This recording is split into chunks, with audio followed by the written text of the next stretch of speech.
Boženka, to jsem já, prosím. Nejkrásnější. Že se vám líbím, děti. Je jo, no, já jsem nejkrásnější. A počkejte, až se zakuklím. A že já se teda zakuklím, to budete koukat, jaký ze mě bude motýlek. No, ale to já ještě nevím, jaký to bude. Třeba bělásek, žluťásek. No, my to máme s překvapením, housenky, ale já už se na to těším. Až se mě bude motýlek, já budu mít křídla a budu lítat, ale budu pořád lezit po sebe a po keříka po zemi a dávat pozor, aby něčeho nešlápal, protože u nás v lese je strašně moc do pořádku. No to tam jsou papíry, plechovky, podpapíráky a... Ticho! Božka jedna upovídaná. To vyleze si tady z keře, vypadne a pusu nezavře. Já jsem totiž nejkrásnější a nejpovídanější housenka Boženka a ne žádná Božka. Božka si, aby si věděla. To teda ne. Nejkrásnější. Hele, a já mám i ocásek, ale si mě rozlobíš, tak já si třeba pichnu. A nedá pokoj. Na mě se podívej, jaké já jsem krasavec. Mám šerpu a řád a zlatý meč od královny lesa, jo. A vůbec, co si za houbu? Ty se dobře podíváš. No, se dívám. Hřib královský vznešený. Jo. No, říkají mi krasomil. Zíbeče. Teda, my housenky máme řídečky hrozně rádi. Já bych třeba mohla okoštovat ten jeho klobouček. On je to krásný nablejskaný. Božka jedna zelená jak brčál. Upovídaná. Žádný brčal. A ještě mi tady bude, co se tě nebojím. No, já se tě taky nebojím. Šerpu a řád.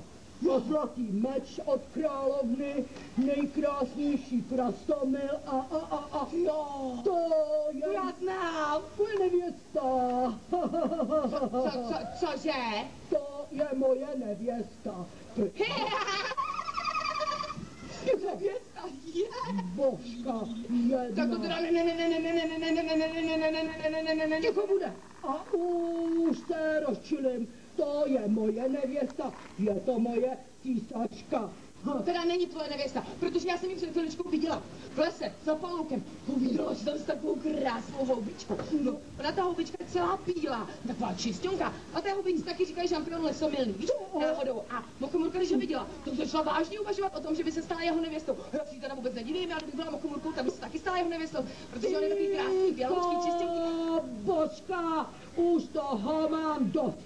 To je moje nevěsta a nějaký žampion. Prosím tě, děti ani žampion neznají, že neznáte žampiona. Jo. Říkaj, že neznají. Ale znají. A že je to krásná bílá houbička. Slyšíš to?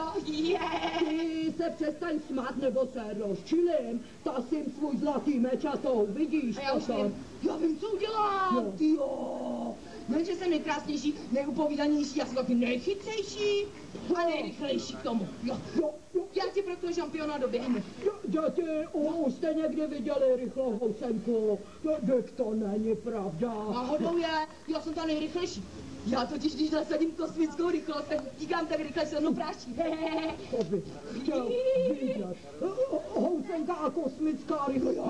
Božka, ukaž nám to, ať to všichni vidí, jo. Já vám to teda ukážu.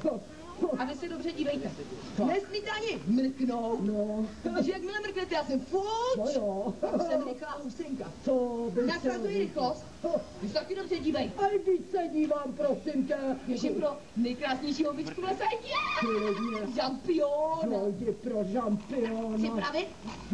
Hele, dívej. To bude rychlost, to budete koukat teda. To... A jo. Šo. Jo. Jo. Jo. Teda to je rychlost. Já to